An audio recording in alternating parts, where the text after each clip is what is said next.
The temperature reading showed 37 degrees Celsius in the cargo hold. The heat of 800 bodies, packed into a transport not designed for comfort. We descended through Fortress Vigilance's atmosphere on the 12th day of our voyage from the recruitment world. I was 19 years old.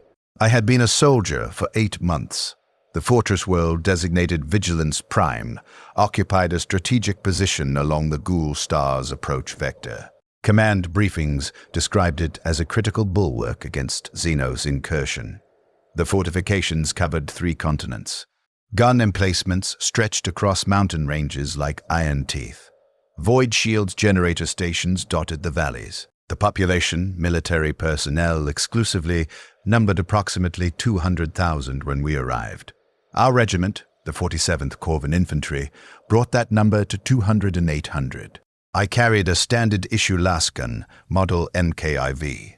Weight, 4.3 kilograms. Effective range, 100 meters. I had fired it 217 times during training. I knew its disassembly sequence. I knew the prayer cant for maintenance. I knew the smell of its discharge, ozone, and heated metal. My name was Mikhail Torvus then. I had a name. I held it close during those first days, as if the syllables themselves were armor against what was coming. I did not know yet that names were temporary designations, useful until they became inconvenient. The fortress itself sprawled across terrain that had been terraformed centuries prior. Gray stone, gray sky, gray fortifications. Everything the color of ash, except the red of the Imperium's banners. The wind carried grit that worked into clothing, skin, the mechanism of weapons. Constant, abrasive. I tasted it with every breath. Our company, 2nd Company, 4th Battalion, received assignment to Defense Sector 17, a stretch of fortification overlooking the eastern approach plains. The plains extended to the horizon flat and empty. Kill zones, the sergeants called them. Prepared fields of fire where nothing could approach unseen. We manned the walls and waited for what the briefings promised would come. Xenos fleets massing, the colonel said during our first morning assembly. Intelligence indicates imminent assault. Vigilance Prime stands between them and 3 populated systems. We hold. The Emperor protects. The Emperor protects. The syllables felt solid in my mouth. I believed them because I had been trained to believe them, and because at 19, belief came easier than doubt. The first week involved orientation, learning the fortress geography, memorizing firing positions, establishing duty rotations. I met the men who would occupy the next portion of my existence. Corporal Davris, who supervised our squad. Private Leonov, who complained constantly about the food. Private Harkin, who never spoke unless required. Private Urich, who maintained a small devotional shrine in our barracks corner and prayed 3 times daily. I observed them as individuals then, separate, distinct. I did not yet understand that individuality was a luxury the fortress would systematically strip away. The second week brought live fire drills. We fired at targets placed at varying distances across the plains.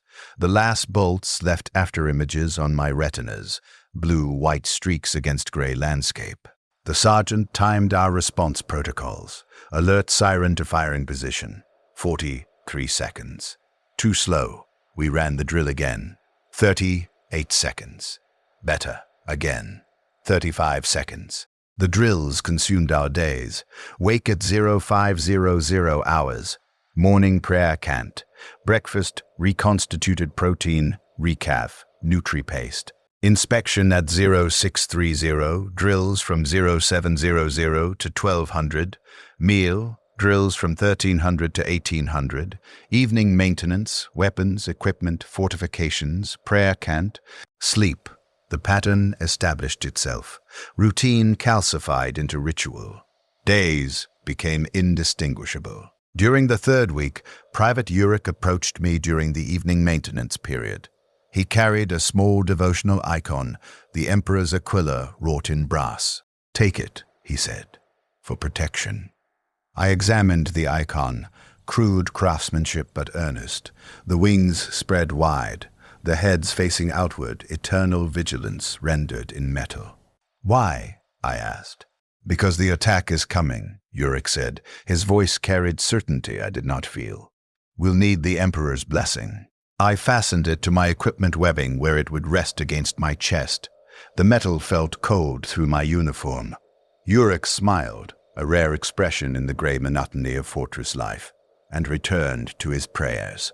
I did not know then that I would carry that icon for the next 47 years, that it would outlast Yurik by decades, that I would eventually forget his face, but remember the weight of the brass against my sternum. The 4th week, the 5th week, the drills continued. Response times improved. 32 seconds, 28 seconds, 25 seconds. We became efficient. Our movements synchronized. Individual thoughts surrendered to trained response. The attack did not come. Command issued updates during weekly briefings. Intelligence confirms Xeno's fleet movements. Remain vigilant. Maintain readiness. We remained. We maintained. 3 months into our deployment, the first signs of restlessness manifested. Private Leonov's complaints increased in frequency. Private Harkin, silent before, began talking to himself during guard shifts. Small behaviors. Manageable. The sergeants noted them in reports but took no action. Stress was expected. Deployment conditions were harsh. The attack would come soon. Everything would resolve when combat began. 6 months. The seasons changed. Vigilance Prime's axial tilt produced minimal variation, but the temperature dropped 3 degrees on average. We received winter pattern uniforms. The drills continued. The planes remained empty. I turned 20. No celebration marked the occasion. I logged the date in my personal journal and continued my duties. The journal, a small notebook issued during training, contained my observations, weather patterns, drill times, descriptions of the fortress. I wrote to maintain connection to something beyond routine. The act of recording felt like proof of individual thought. I did not recognize this as the beginning of my transformation. I believed I was preserving myself. I was actually learning to process existence as data points. Temperature, duration, observation. The framework that would eventually replace emotion was already establishing itself. At 8 months, the first death occurred. Not from combat. Private Harkin walked off the wall during night watch. 300-meter drop onto rockcrete. The impact killed him instantly. The sergeant who found him reported no evidence of struggle, no indication of foul play. Harkin had simply stepped over the parapet and fallen. The commissar ruled it exhaustion-induced accident. Proper devotional services were conducted. We burned Harkin's body on a pyre as prescribed by military doctrine. The flames reached 4 meters high. The smell of burning flesh, sweet, nauseating, persisted for hours. I stood at attention and watched. I logged the details in my journal. Temperature of the flames, estimated 700 degrees Celsius. Duration of burn, 43 minutes. Harkin's age, 21 years. I did not write that Harkin had been talking to himself about the emptiness, about how the plains stretched forever and nothing ever came. I did not record the increasing desperation in his voice during those final weeks. I focused on measurable data because measurable data could be processed without feeling. The sergeants increased watch rotations after Harkin's death. No one would stand guard alone. Pairs now. Safety measure. Prevention protocol. The drills continued. The plains remained empty. 1 year into deployment, Corporal Davris began the practice that would define the next phase of my existence. During an evening maintenance period, he gathered our squad and spoke. "The attack is coming," he said. His voice carried the same certainty Yurik's had. "Command wouldn't keep us here if there was no threat. We're the Emperor's chosen defenders. We hold the line. That's our purpose." We nodded. We wanted to believe him. Purpose was necessary. Without purpose, we were simply men standing on walls, waiting for nothing. Davris implemented additional training protocols beyond the official drills. Night maneuvers, blind fire exercises, hand-to-hand combat practice. We participated because participation filled hours that would otherwise stretch empty. The training gave shape to time that otherwise dissolved into gray sameness. I became proficient. My response time from alert to firing position, 18 seconds. My marksmanship scores 90 to 3% accuracy at 100 meters. I could disassemble and reassemble my last gun in 42 seconds. I knew every firing position in Sector 17. I could navigate the fortifications blindfolded. I was becoming an excellent soldier for a war that did not exist. At 18 months, Private Uric stopped praying. I observed the change gradually. 3 prayers daily became 2. Then 1. Then he simply sat in front of his shrine during prayer periods, silent, staring at the icons without speaking the words. Uric, I said during one such period. The devotions. He looked at me. His eyes were empty in a way I had not seen before. Not angry, not sad, simply absent. What's the point? He asked. I had no answer that satisfied. I cited doctrine. The Emperor protects, faith sustains, prayer strengthens. The words emerged automatically, products of training rather than belief. The Emperor protects, Uric repeated. His voice carried no inflection. Protects against what? Nothing comes. Nothing has ever come. We stand on walls defending against empty plains. The icons went into his footlocker. The space where they had stood remained empty, a gap that felt deliberate, accusatory. 2 years. The regiment that had arrived at 800 strong numbered 743. Most deaths came from accidents, falls, equipment malfunctions. 1 man crushed during a fortification collapse. 3 lost to exposure during a winter storm. 2 suicides, both ruled as equipment maintenance accidents in official reports. But everyone knew. The commissar's leniency spoke to awareness that something was wrong, though no one articulated what. Command briefings continued their reassurances. Xeno's threat remains. Intelligence confirms hostile fleet positioning. Maintain readiness. The words have become liturgy, repeated not because they conveyed information, but because repetition itself served a function. The briefings structured time. They provided ritual. Without them, we would have nothing but the drills and the empty plains and the growing understanding that we had been forgotten. I was 21.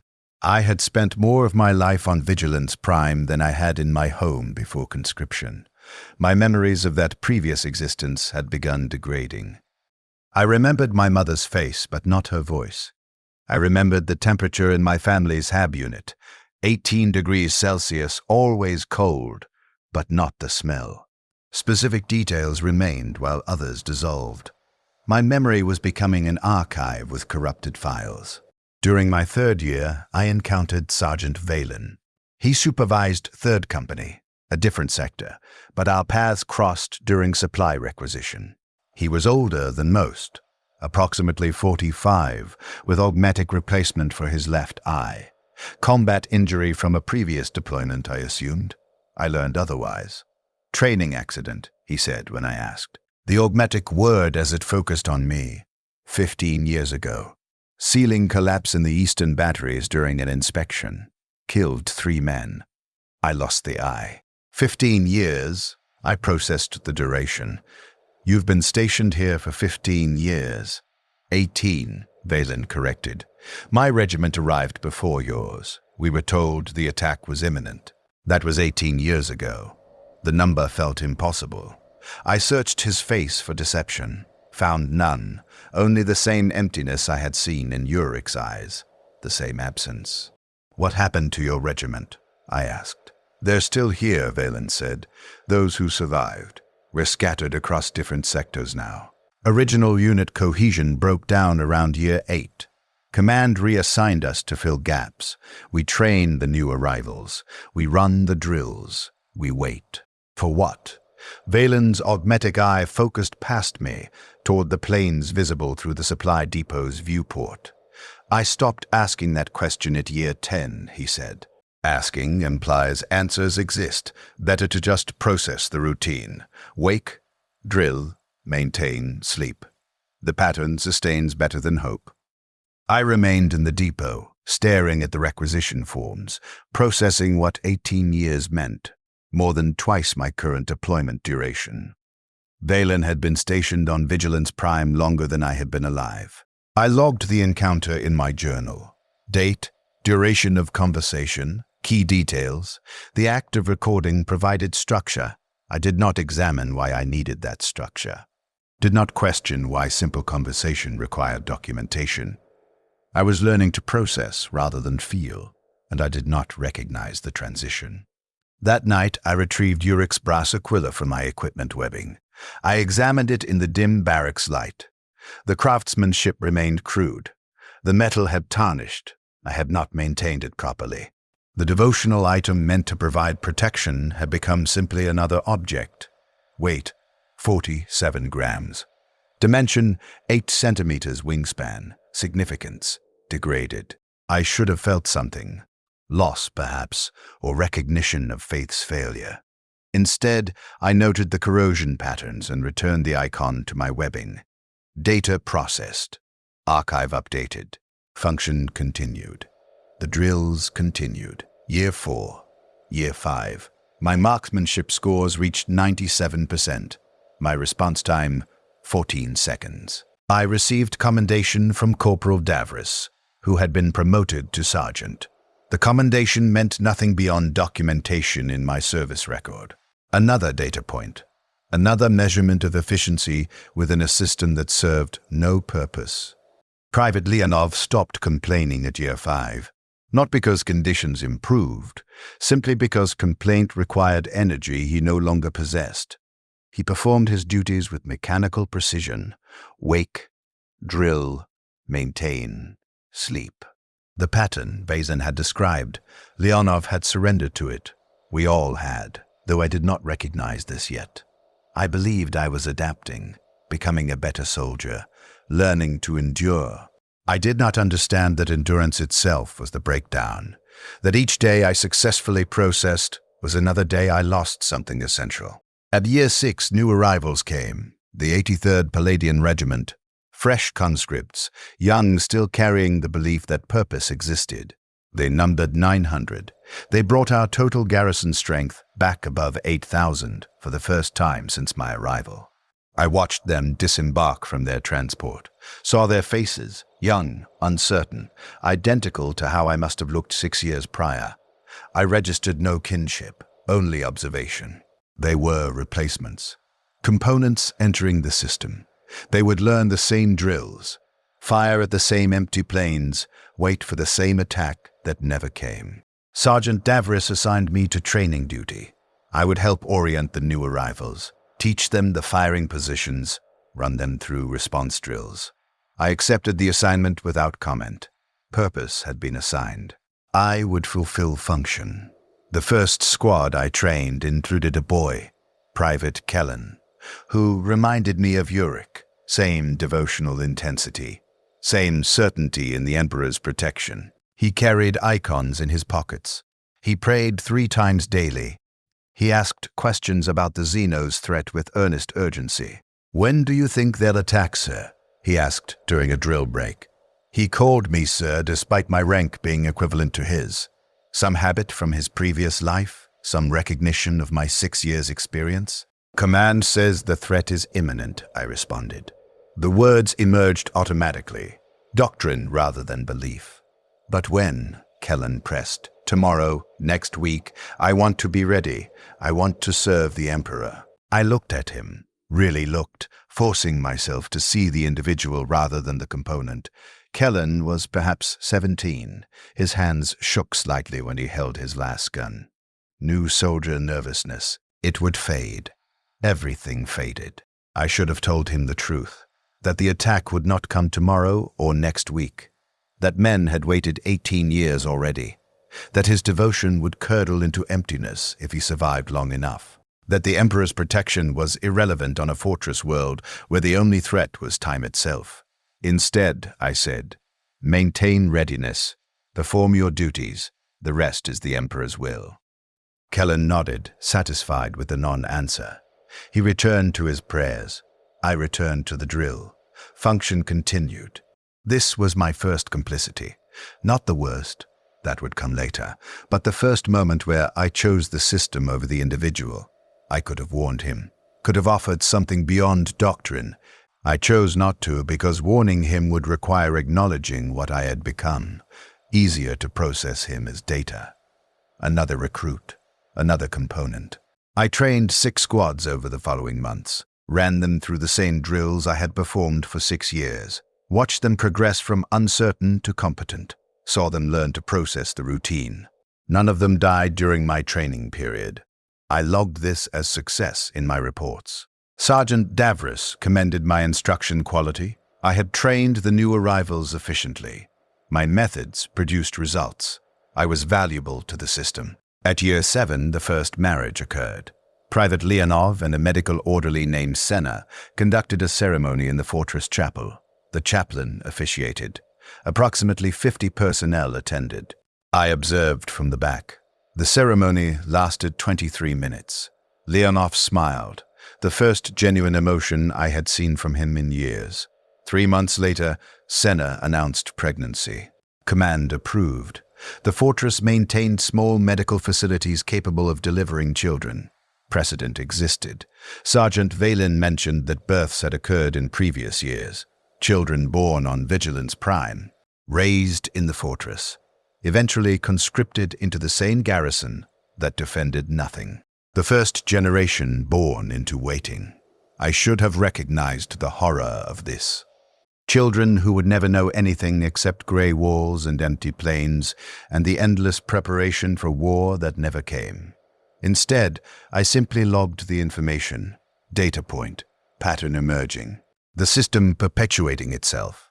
Leonov's son was born at the beginning of year 8, healthy, weight 3.2 kilograms, named Mikhail, after me. Leonov asked permission during a guard shift. "You've been steady," he said. "All these years, you don't break. I want my son to be like that." I accepted the honor without comment. I did not tell Leonov that my steadiness was not strength but absence, that I had stopped breaking because I had stopped feeling the pressure. That naming his son after me was blessing the child with my particular form of emptiness. I became the boy's godfather in a small ceremony. The chaplain placed the infant in my arms. I held him carefully, weight distributed properly, support for the head, exactly as medical training prescribed. The child looked at me with unfocused eyes, too young to see clearly. Too young to recognize what I had become. I felt nothing. Registered the moment as data. Child weight, temperature, duration of ceremony. The absence of feeling should have alarmed me. Instead, I simply noted it and continued. This was significant, the moment where I should have recognized my own transformation. An infant, new life, innocence, future potential, generated no emotional response. I had become mechanism. I functioned. Felt nothing. I returned the child to Leonov, completed the ceremony, filed the experience in my archive, and moved forward. The drills continued. Year 10 marked a threshold I did not recognize as I crossed it. The human mind requires approximately a decade to fully restructure around new reality. The boy who arrived at 19 no longer existed in any meaningful sense. I was 29. I had spent more than half my 20s on Vigilance Prime. The fortress was not my assignment. It was my existence. Young Mikhail, I began calling him that to distinguish him from my own degrading sense of self, grew rapidly. At 2 years old, he walked the corridors of Sector 17 with the confidence of someone born to the environment. He knew no other world. The grey walls were not oppressive to him. They were simply the boundaries of reality. I watched him often during my off-duty periods, not from affection, I still could not access that, but from fascination. He represented something I could not fully process, life that had originated within the system rather than being consumed by it. He had never known purpose beyond waiting. Would he experience the same breakdown? Or would he be immune, having been born into the emptiness? Leonov seemed happier. The child provided what the drills could not, a reason to continue that existed outside the system's false promises. He no longer performed his duties mechanically. He had something to protect, something to return to after each shift. Purpose, genuine and immediate, rather than the abstract threat command continued to promise. I envied this briefly before suppressing the emotion. Envy required caring. I had become efficient at not caring. At year 11, the second generation of marriages began in earnest. Approximately 30 ceremonies occurred over 6 months. Command encouraged this. The directives came through official channels. Family formation contributes to morale stability and long-term garrison sustainability. The language was clinical. The intent was obvious. If no relief was coming, the garrison would need to maintain itself indefinitely. Reproduction became strategic necessity. I received no proposals. No one approached me with interest in partnership. I understood why without resentment. I had become too empty, too mechanical. The efficiency that made me valuable as a soldier made me unsuitable as a mate. No one wanted to build a life with someone who had already surrendered their capacity for living. Sergeant Valen died at year 12. Heart failure during a routine inspection. Age 59. 25 years stationed on Vigilance Prime. A quarter century waiting for an attack that never materialized.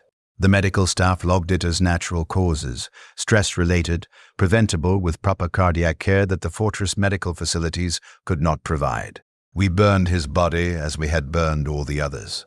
I stood at attention and logged the details. Flame height, 4.2 meters. Duration, 37 minutes. Valen's augmetic eye survived the burning, heat-resistant materials, military-grade construction. It sat in the ash afterward, blackened but intact, still functional, still recording nothing.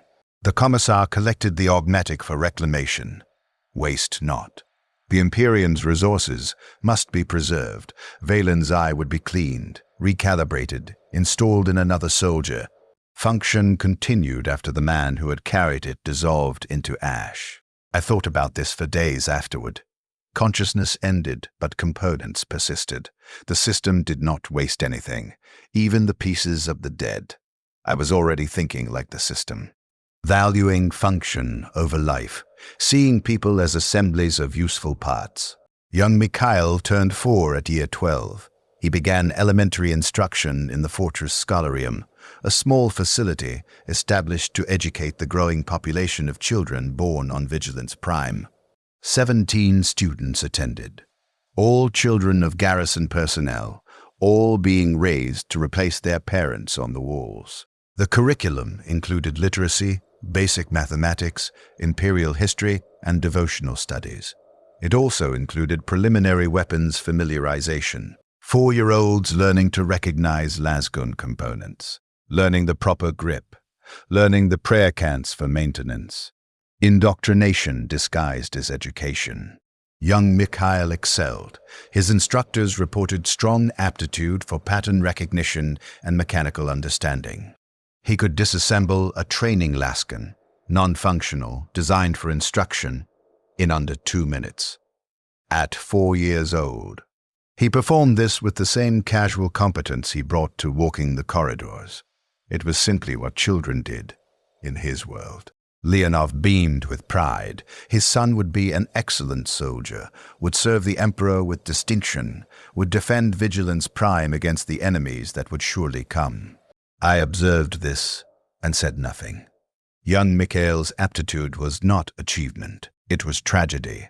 A child being efficiently processed into the same system that had consumed his father. That had consumed me, the cycle perpetuating exactly as designed. But I did not articulate this to Leonov. Did not warn him. Did not attempt intervention. My second complicity, larger than the first. I watched a child being groomed for my particular form of emptiness and remained silent because silence was easier than confronting what we had all become. Year 13 brought the first supply shortage. The transport that arrived carried only 60% of expected provisions. No explanation accompanied the shortage, no communication from sector command. Simply less food, less ammunition, fewer replacement parts for aging equipment. The garrison adapted, ration portions decreased. Maintenance protocols shifted to prioritize critical systems. Non-essential equipment was cannibalized for parts. We continued functioning at reduced efficiency. The second transport came 4 months late, carried 70% of expected supplies. Again, no explanation. Rumors circulated. Perhaps the strategic situation had changed. Perhaps Vigilance Prime was no longer priority. Perhaps we had been forgotten. The Commissar addressed the garrison during a mandatory assembly. The Imperium faces countless threats across innumerable fronts. Supply delays are inevitable. Our duty remains unchanged. We hold this fortress. We maintain readiness. The Emperor protects. We repeated the words. The Emperor protects. The syllables felt hollow. I wondered if they always had been, or if the hollowness was new. My memory could no longer distinguish. Year 14. Young Mikhail turned 6. His education continued. He learned Imperial history, the Great Crusade, the Horus Heresy, 10,000 years of eternal war. He learned that humanity's survival depended on constant vigilance, that enemies surrounded us on all sides, that only faith and firepower stood between civilization and annihilation. He believed these lessons completely, had no framework for doubt. His entire existence confirmed the narrative. He lived on a fortress world. His father was a soldier. Everyone he knew spent their lives preparing for war. The fact that war never came did not contradict the lessons. It simply meant the defenses were working. I envied his belief. At 6, he possessed certainty I had lost before my 20th birthday. He would spend years, perhaps decades, before the emptiness crept in, before he recognized the bars of his cage. He had time before transformation. I began spending more time with him during this period.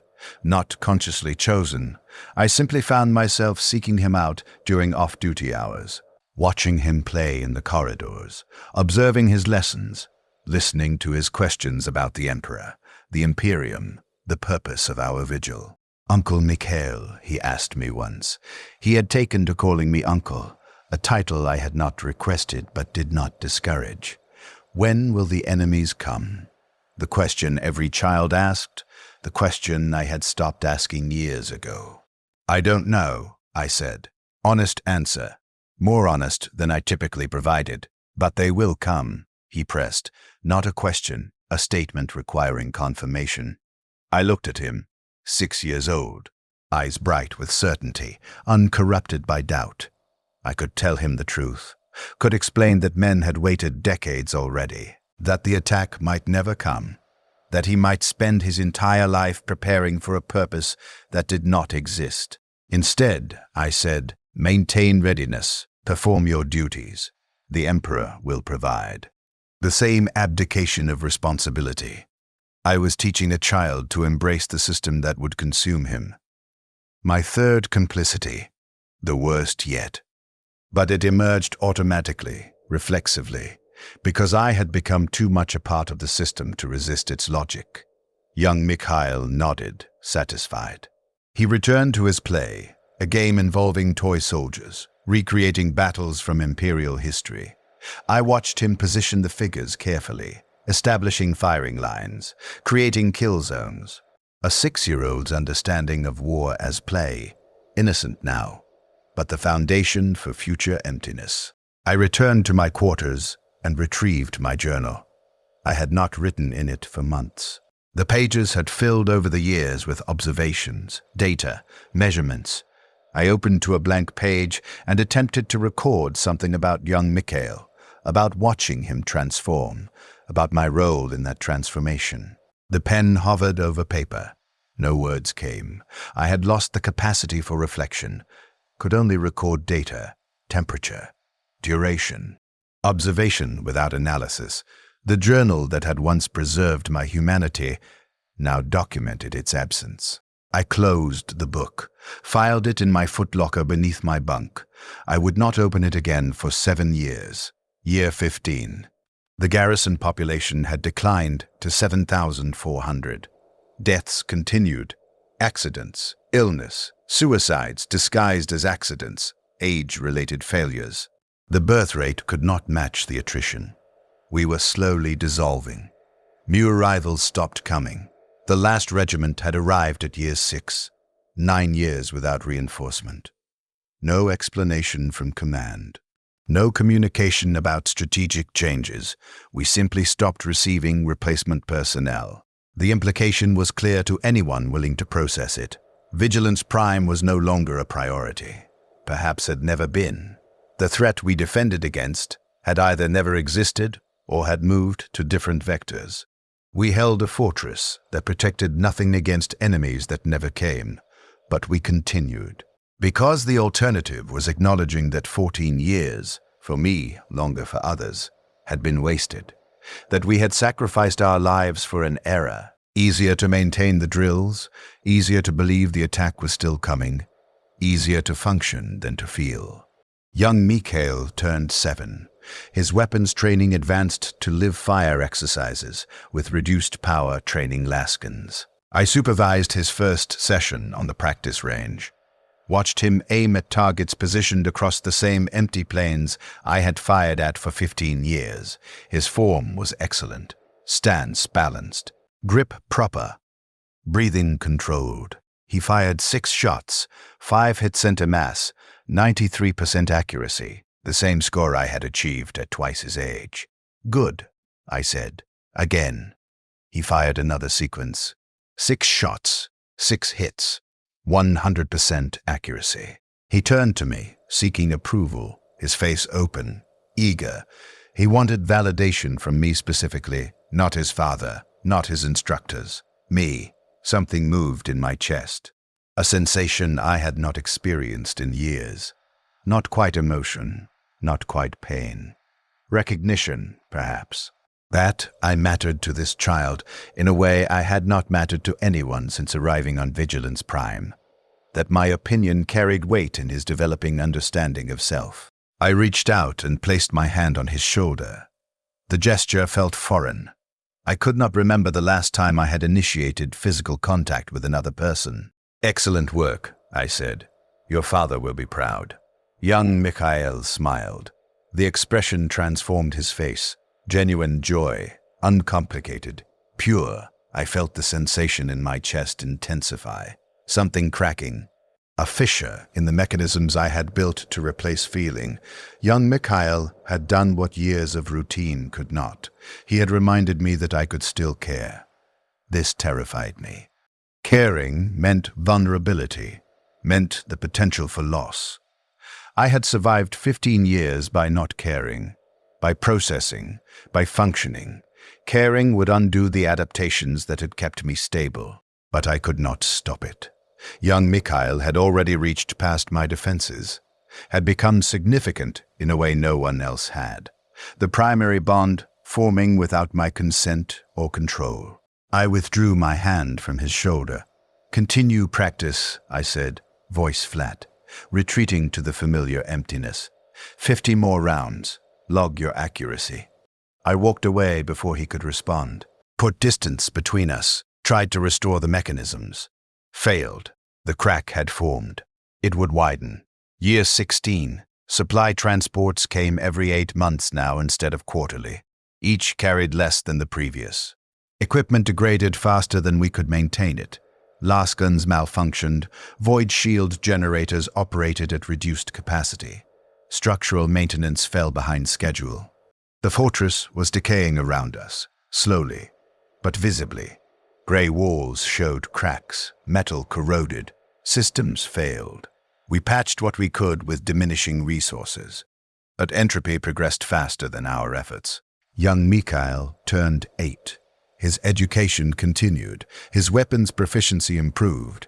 He began accompanying his father on guard shifts, not officially, but no one prevented it. A boy learning his future profession, preparing for the role he would inevitably fill. I saw them together often. Leonov explaining firing positions, young Mikhail asking questions. Father and son bonded through shared purpose that would eventually hollow them both. I observed this and processed the tragedy, but could not intervene. The system was too large. I was too small.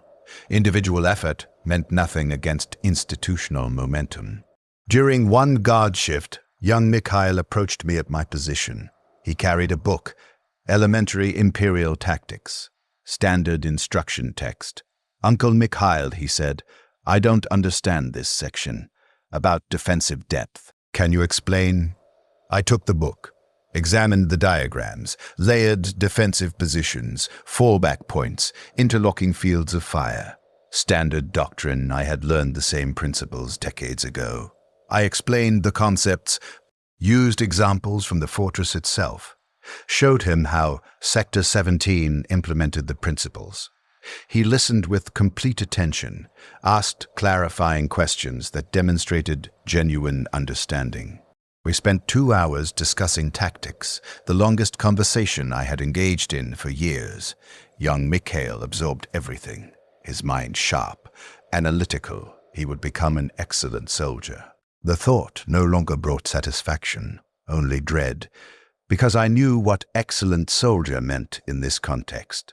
Efficient processing of meaningless routine, transformation into mechanism. Young Mikhail's sharp mind would be the instrument of his own consumption. "Thank you, Uncle," he said when we finished. "You explain better than the instructors. They just make us memorize. You help me understand." The sensation in my chest returned. Stronger now, the crack widening. He valued me, found meaning in our interactions. I had become important to him, and he, I finally admitted it to myself, had become important to me. This was dangerous. Attachments created vulnerability, but I could no longer prevent it. Young Mikhail had reached the part of me I thought I had successfully buried, had reminded me that I was not entirely mechanism, that something human remained, however buried. I began seeking him out more frequently. Training sessions became regular, 3 times weekly. I taught him everything I knew: advanced marksmanship, tactical thinking, maintenance procedures, survival protocols, everything a soldier needed. But also other things. I told him about my home world, about my mother, the memories I could still retrieve, about life before the fortress, about the person I had been at 19, young and uncertain and still capable of hope. I did not tell him how that person died, did not explain the transformation, but I gave him pieces of a humanity I had thought lost. And in giving them to him, I rediscovered them myself. Year 17, young Mikhail turned 9. He had grown tall for his age, strong, capable. He could strip and reassemble a lasgun in 38 seconds. His marksmanship scores exceeded 95% at 100 meters. By every measurable standard, he was ready to serve, but he was still 9, still a child, still prone to laughter at simple things, still able to find joy in small moments. The fortress had not yet extracted that from him. We sat together on the wall during an evening watch. Off-duty, not on guard rotation, simply watching the sunset paint the gray plains in shades of amber and red. One of the few times color touched Vigilance Prime. "Uncle Mikhail," he said quietly, "do you think they'll ever come, the enemies?" The question again, but different now. Not seeking confirmation, seeking truth. I considered lying, offering doctrine. But the crack in my mechanisms had widened too far. I could not maintain the emptiness with him. He had reached through it. "I don't know," I said. "We've been waiting a long time. Some men have waited their entire adult lives. The attack hasn't come." Young Mikhail processed this, his face serious, thinking. "What if it never comes?" he asked. "Then we've spent our lives preparing for nothing," I said. Honest answer, more honest than I had ever been about the fortress. "Then everything we've done here is empty ritual, meaningless." I expected this to frighten him. Instead, he nodded slowly. "But we're still here," he said. "We still matter. You matter to me. Father matters. The people matter, even if the enemies never come. We still exist. That means something." The logic was childish, naive, Completely correct. I had survived 17 years by abandoning meaning, by accepting emptiness, by becoming mechanism.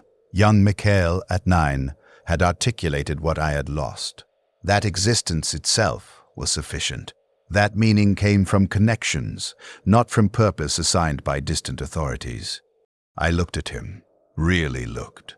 Saw not the future soldier being processed by the system, saw the boy who had reminded me I could still feel, who had cracked the mechanisms. Who mattered? "You're right," I said, voice rough. "Unused to vulnerability, you matter. Very much." Young Mikhail smiled, reached over and took my hand, his grip warm, real. Present, we sat together and watched the sunset fade. The plains returned to gray. But something had changed. The emptiness remained, vast and pervasive. But it no longer consumed everything. One connection, one person who mattered. Insufficient to overthrow the system, but sufficient to remind me I was human. Year 18. The transport that arrived carried a directive from Sector Command. First official communication in years. The orders were terse. Vigilance Prime reclassified from priority strategic asset to secondary garrison status. Defensive readiness requirements reduced. Half the gun emplacements could be decommissioned. Personnel reassignment under consideration pending fleet availability. Reassignment. The word carried implications no one dared speak aloud. Perhaps relief was coming. Perhaps we would leave. Perhaps the waiting would end. But pending fleet availability meant indefinite delay. No timeline, no promises. Simply acknowledgement that yes, Vigilance Prime had become strategically obsolete. Yes, we had wasted years defending nothing. Yes, relief might come eventually. Wait longer. The garrison processed this in different ways. Some found hope in reassignment, any change better than continuation. Others found despair, confirmation that everything had been pointless. Most simply continued functioning because functioning was all we knew. I felt nothing about the directive. 17 years had taught me that official communications meant nothing. We would continue waiting. The only difference was official acknowledgement of our obsolescence. Young Mikhail asked about the directive during our next training session. "What does reclassification mean?" he asked. "It means command has admitted what we already knew," I said. "We're not important. Never were. We're garrison on a fortress that protects nothing. Then why stay? Because no one has ordered us to leave. Because we have nowhere else to go. Because the Imperium is vast, and we are small and individual desire means nothing against institutional inertia." Young Mikhail absorbed this. His face showed the first shadows of the emptiness I knew so well. Understanding settling in. The beginning of his own transformation. I regretted my honesty. Had exposed him to truth before necessary. Should have let him hold on to innocence longer. But the crack in my mechanisms had made me incapable of sustained deception with him. He mattered too much. I could not lie. Year 19, young Mikhail turned 10. Double digits, no longer a small child. Approaching adolescence, growing into the person he would become. His training continued, but something had shifted after our conversation about the directive. His certainty had cracked, questions emerged. Doubts formed. He began to see what I saw, the emptiness beneath the structure, the meaninglessness of the vigil. I tried to restore his faith, realized too late that I had undermined it. My honesty had infected him with my own corruption. I had wanted to give him truth, had given him despair instead. Leonov noticed the change, confronted me during a maintenance shift. "What did you tell my son?" he demanded, voice low. Controlled anger. "The truth," I said. "The truth." Leonov's laugh was bitter. "The truth is that we serve the Emperor, that our duty matters, that faith sustains. You told him we're meaningless, that everything is empty. You poisoned him." "I told him what we both know," I said, "that we've been forgotten, that this place is a tomb, that we're waiting for nothing." "He's 10 years old," Leonov's control broke. Voice rising. He's a child. He deserved hope. He deserved to believe his life meant something. You took that from him. The accusation landed with precision. Because it was true. I had taken hope from a 10-year-old boy because I could not maintain the lie. Because my own emptiness was too complete to contain. I'm sorry, I said. Inadequate. True. Leonov stared at me. His face showed something I had never seen before. Not anger. Disappointment. Stay away from Mikhail, he said. You've done enough damage. He walked away. I remained in the maintenance bay, surrounded by degrading equipment. By the tools of endless, meaningless preparation, I had tried to preserve young Mikhail's innocence by teaching him truth. Had destroyed it instead. My fourth complicity. The worst. I had deliberately harmed someone who mattered to me. Had infected him with my particular emptiness. Had accelerated his transformation because I could not bear to maintain the lie alone.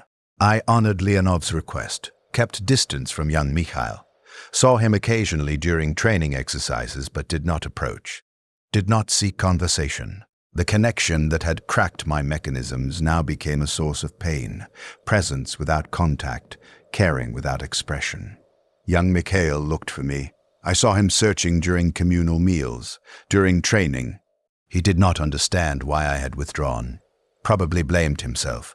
I could have explained, could have told him his father had ordered separation, but I remained silent. Distance was easier than explanation. The mechanisms reasserting themselves, protecting against further damage. Year 2 decades on Vigilance Prime. I was 39 years old. I had spent more than half my life on this fortress. The boy who arrived at 19 existed only in corrupted archives. I had become something else. Mechanism with occasional human glitches. Functional emptiness broken only by the crack young Mikhail had created. The garrison continued its slow dissolution. Population 6,800. Equipment failure rate 30 to 7%. Supply deliveries annual insufficient. We maintained presence because presence was all we knew. Young Mikhail turned 11. His transformation accelerated. The shadows I had first seen at 10 deepened. He performed his duties mechanically. Spoke little. The bright boy who had found meaning in existence was learning to process existence as empty routine.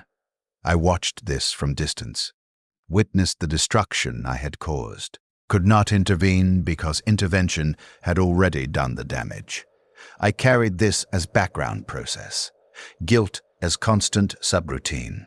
The mechanisms could not fully suppress it. Young Mikhail mattered too much. The crack would not close. During year 2001, the incident occurred that would define everything after, a training exercise. Live fire drill on the Eastern Range. Young Mikhail's unit practicing coordinated fire patterns. I supervised from the range control station, not directly interacting, simply observing, logging data. Function. The exercise proceeded normally. Units advanced on designated targets, fired in sequence. Standard protocol executed efficiently.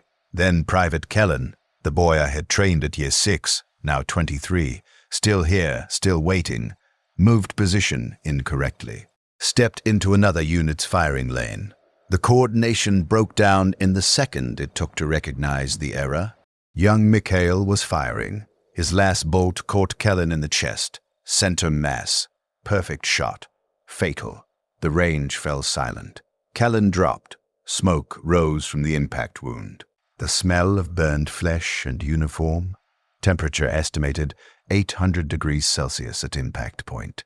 Young Mikhail stood frozen. Lasgun still at firing position, staring at what he had done. I should have moved immediately, should have secured the range, processed the incident, rendered aid. Standard protocols existed for training accidents. Instead, I watched, paralyzed, not by shock, by recognition. This was the moment. The transformation's completion.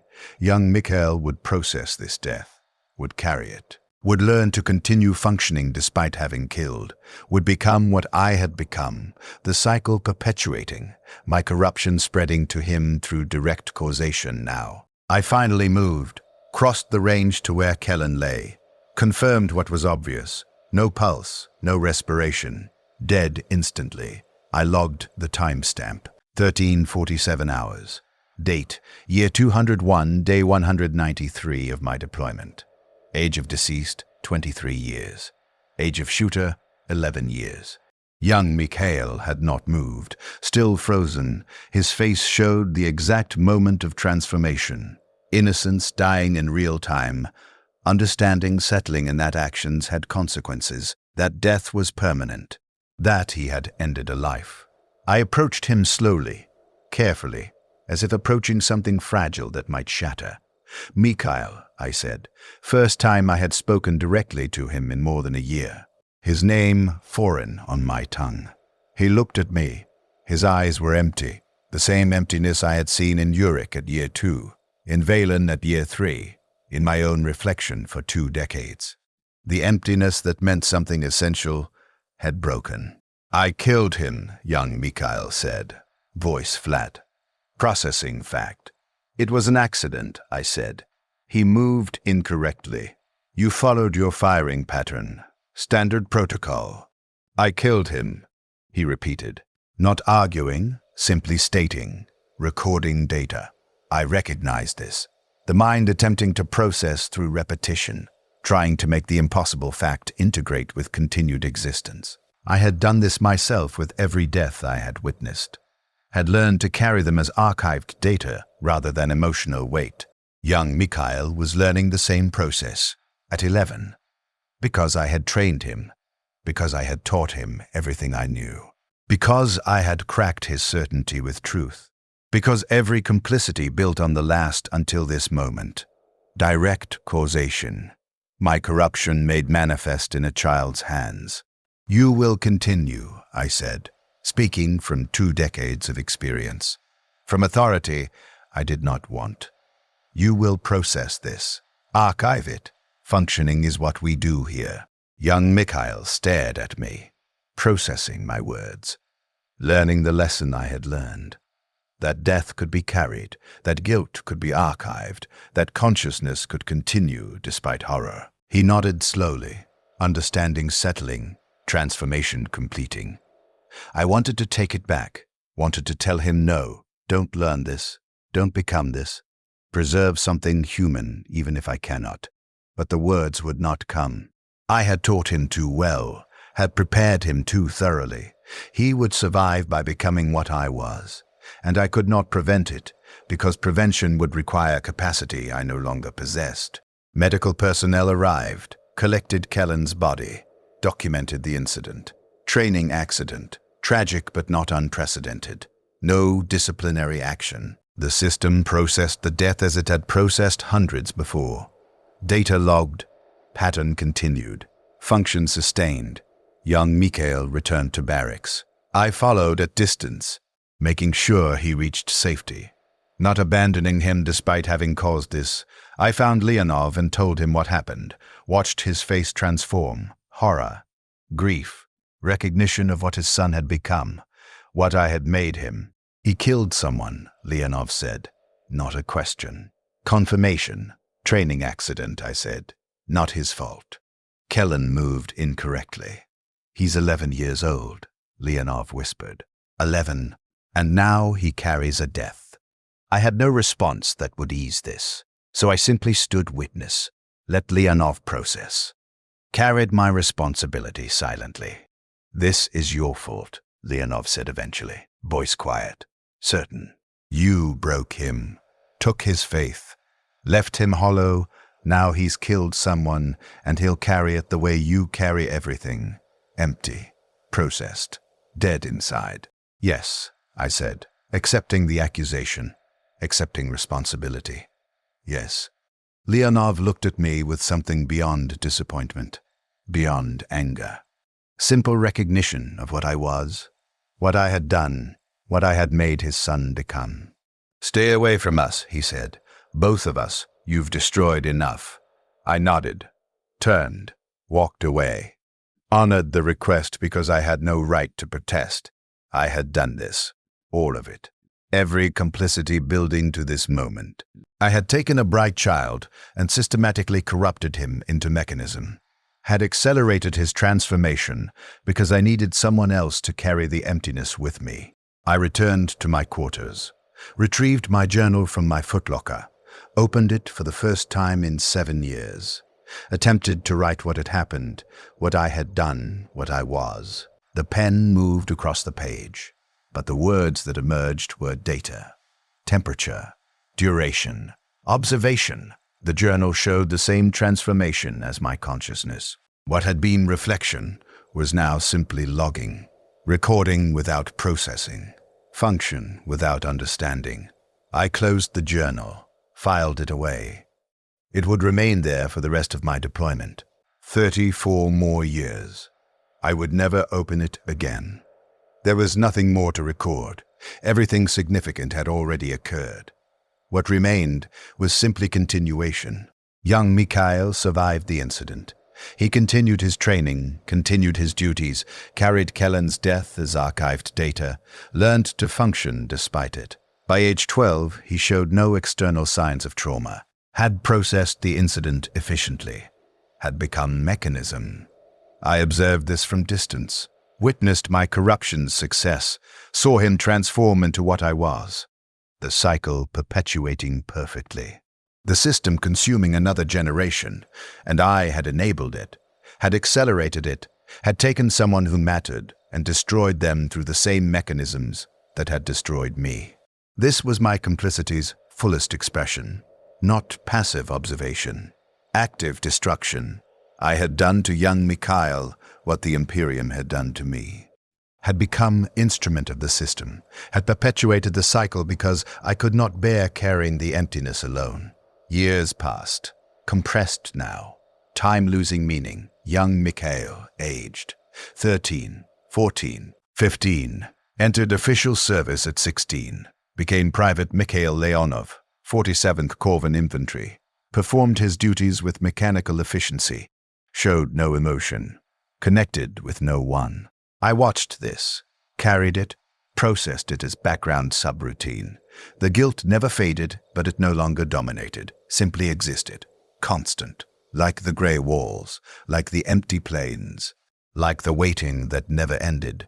Leonov aged, turned 40 at year 25, hair graying, body showing the strain of decades of empty routine. He avoided me completely.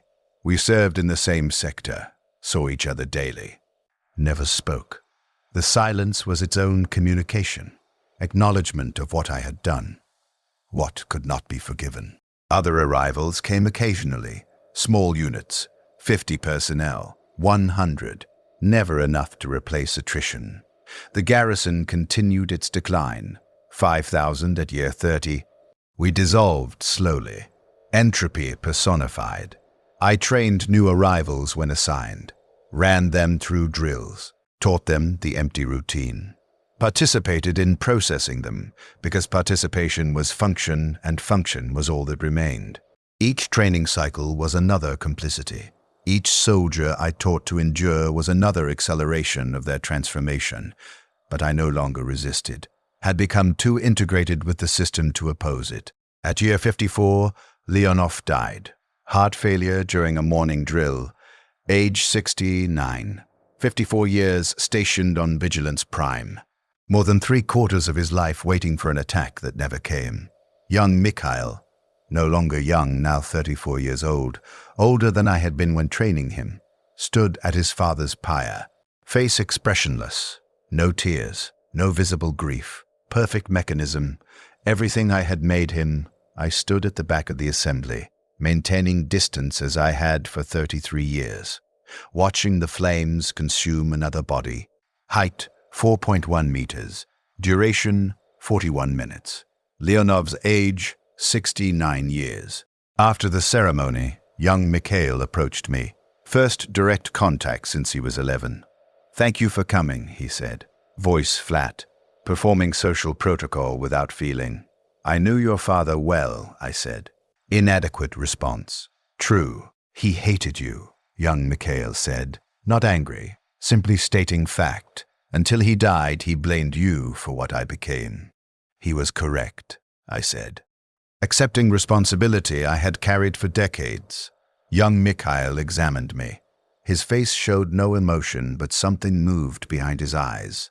Processing, analyzing. You taught me to survive, he said. Father taught me faith.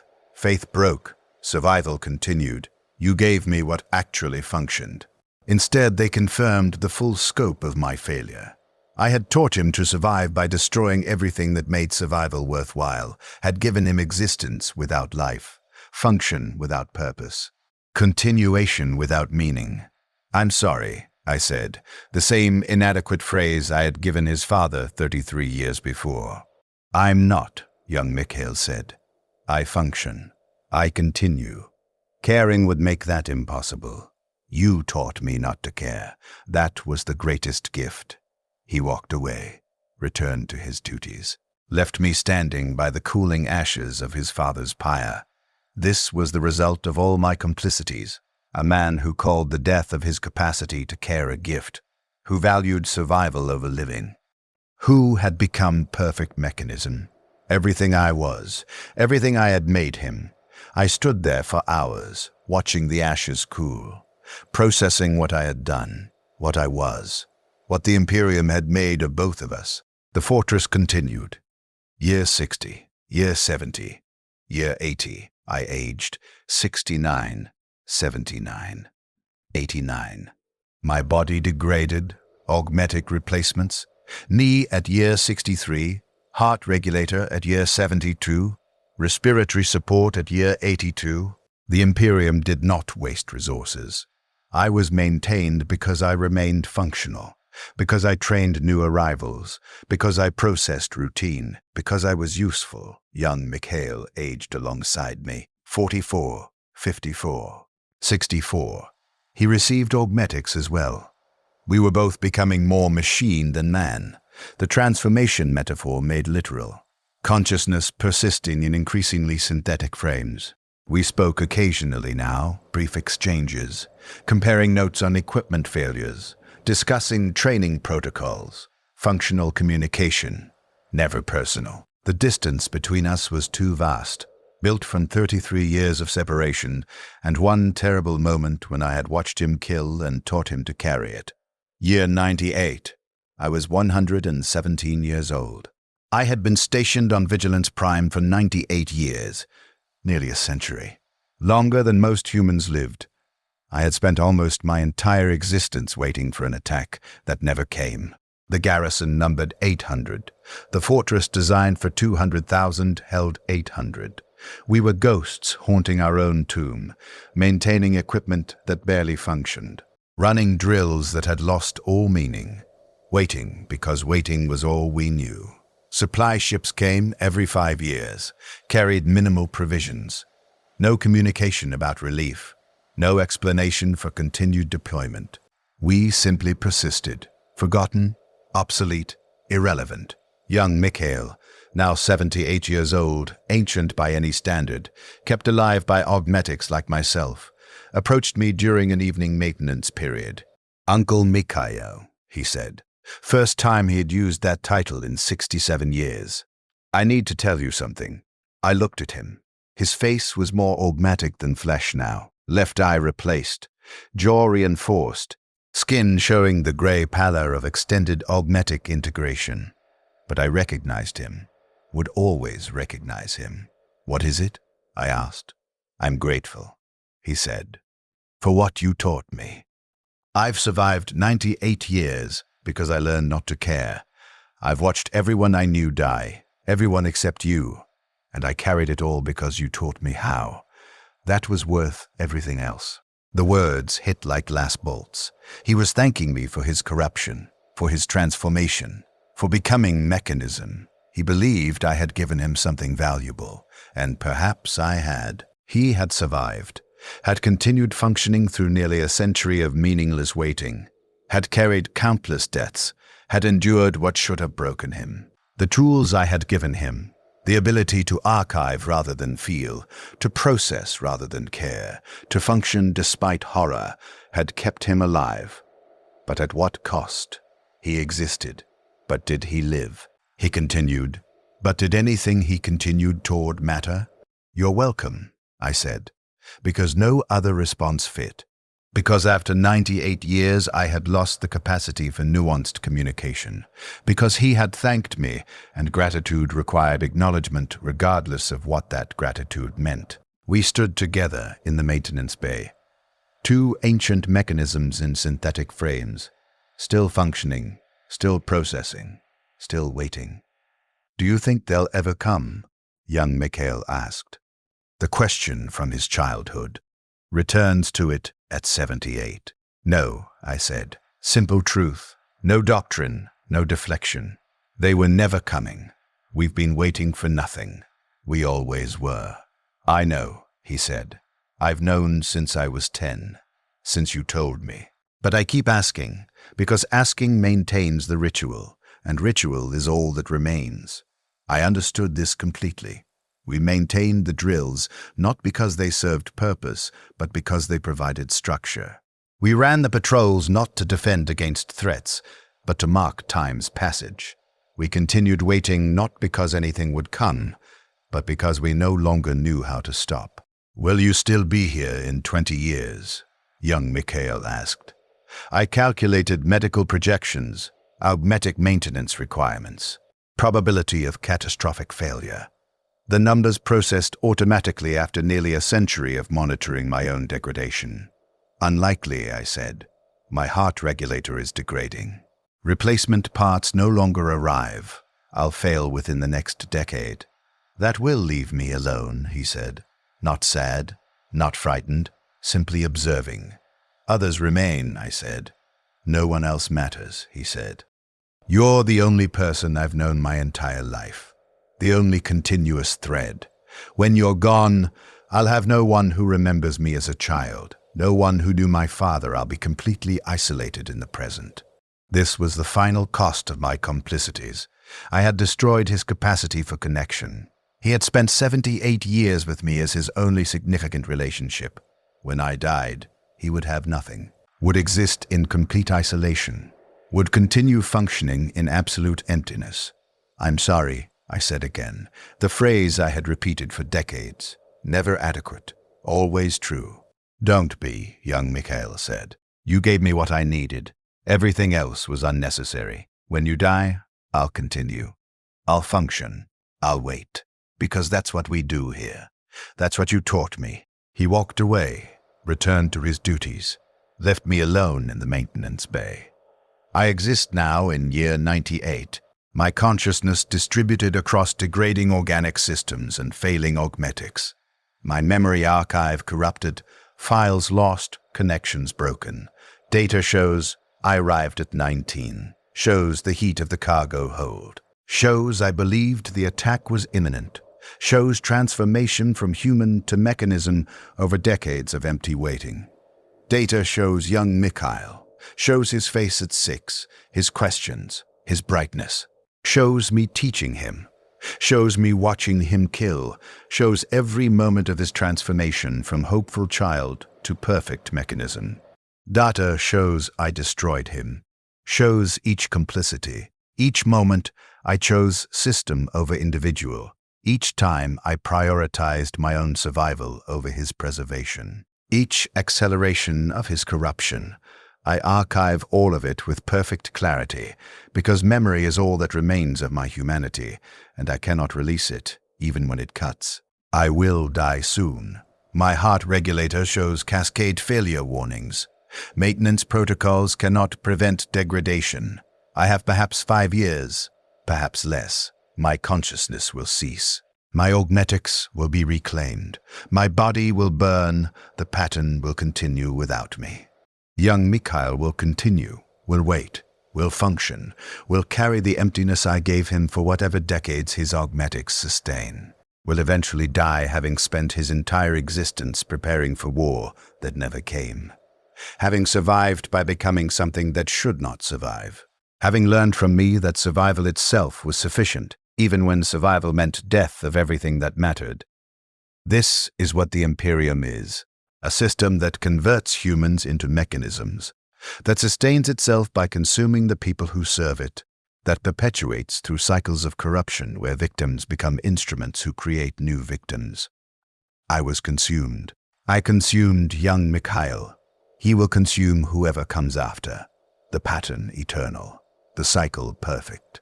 I have spent 98 years waiting for an attack that never came, defending nothing, serving no purpose. I have survived by surrendering everything that made survival worthwhile. I have taught others to do the same. I have perpetuated the system that destroyed me.